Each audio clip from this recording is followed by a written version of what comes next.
साथियों, हमारे इस नए वीडियो में आपका स्वागत है। भूगोल की अगली श्रृंखला में हम पढ़ेंगे भारत का भौगोलिक विभाजन।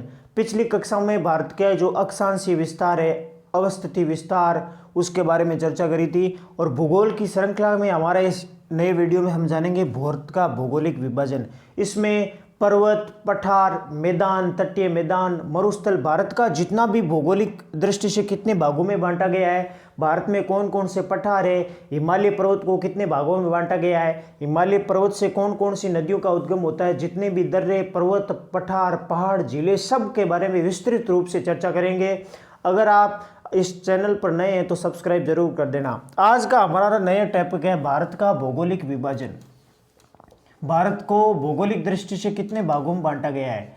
भारत का भौगोलिक विभाजन, भौगोलिक दृष्टि से भारत को कितने भागों में बांटा गया है? भौगोलिक विभाजन देखें तो भारत का सामान्यतः हम मैप के आधार पर, हम मैपिंग के माध्यम से पढ़ेंगे। भारत को भौगोलिक दृष्टि से या फिर अध्ययन की सरलता की दृष्टि से लगभग 6 भागों में बांटा गया है। पहला है हिमालय पर्वतीय प्रदेश। हम डिटेल से प्रत्येक चीज के बारे में चर्चा करेंगे। पहला है हिमालय पर्वतीय प्रदेश।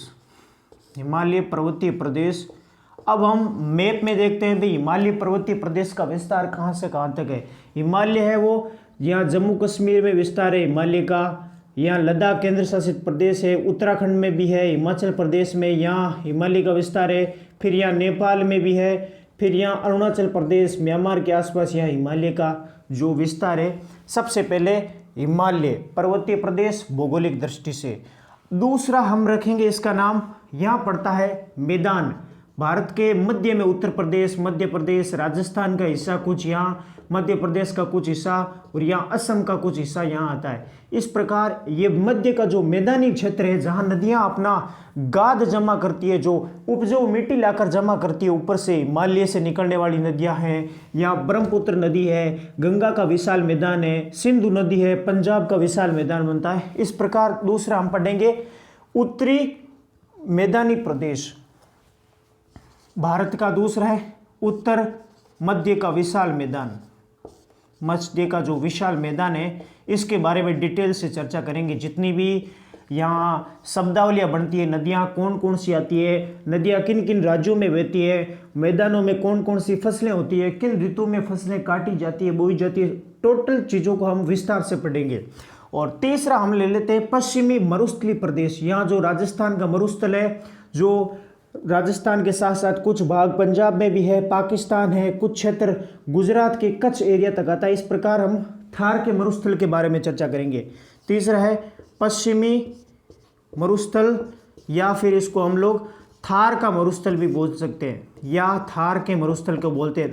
भारत का जो मरुस्थलीय प्रदेश है उसको थार का मरुस्थल बोलते हैं।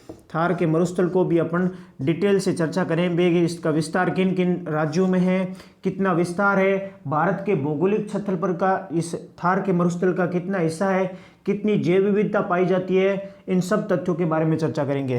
पहला हिमालय पर्वतीय प्रदेश, दूसरा मध्यवर्ती विशाल मैदान, तीसरा यहाँ पड़ता है वो है थार का मरुस्थल। हम चौथा ले लेते हैं हम प्रायद्वीपीय पठार। मैंने पहले आपको ये चीज़ बता दी है, ऐसी स्थल आकृति जो तीन ओर जल से घिरी हो उसको प्रायद्वीप बोलते हैं। ये जो पठारी प्रदेश बोलते हैं इसको हम बोलते हैं प्रायद्वीपीय पठार। ये है भारत का प्रायद्वीपीय पठार, प्रायद्वीपीय पठार। प्रायद्वीपीय पठार में हम डिटेल से चर्चा करेंगे। प्रायद्वीपीय पठार की उत्पत्ति कब हुई, कैसे हुई, इसमें किस प्रकार की चट्टानें पाई जाती है, प्रायद्वीपीय पठार की कौन कौन सी नदियां हैं और इनका उद्गम कहाँ होता है, और ये नदियां पश्चिमी बंगाल की खाड़ी में गिरती है या फिर अरब सागर में गिरती है। इन सब तथ्यों के बारे में जानेंगे प्रायद्वीपीय पठार के बारे में। चौथा है प्रायद्वीपीय पठार। अगला हम ले लेते हैं यहाँ तटीय मैदान। देखो आसपास यहाँ तो है अरब सागर, प्रायद्वीपीय पठार के पश्चिम में तो पड़ता है अरब सागर, और प्रायद्वीपीय पठार के इस पूर्व साइड में पड़ती है बंगाल की खाड़ी। ये जल राशियां हैं दोनों, बंगाल की खाड़ी और इस जल राशि के पास में जो ये तटीय मैदान है इसको भी हम अलग से लेकर पढ़ेंगे। तटीय मैदान की भारतीय भौगोलिक दृष्टि से क्या महत्व है इसको बोलेंगे हम। तटीय मैदान को अलग से पढ़ेंगे डिटेल से। तो 5 हमने लिया है तटीय मैदान। पांचवा लिया तटीय मैदान।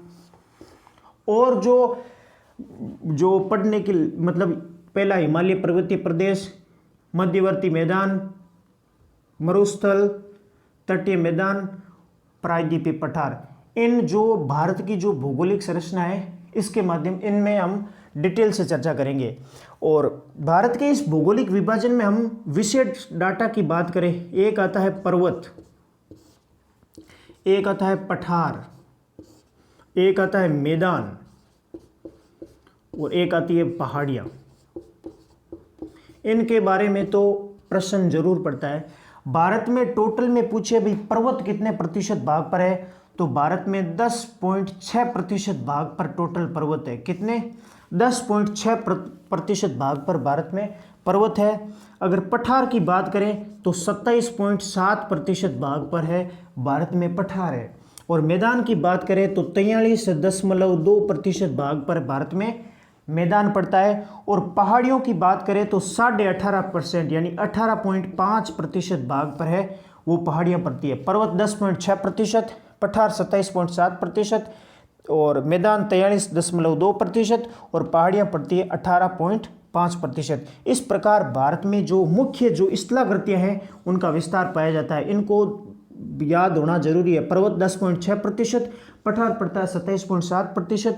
जो मैदान है, जो नदियाँ मैदानी प्रदेश का निर्माण करती है वो है 43.2% और पहाड़ियाँ पड़ती है 18.5%।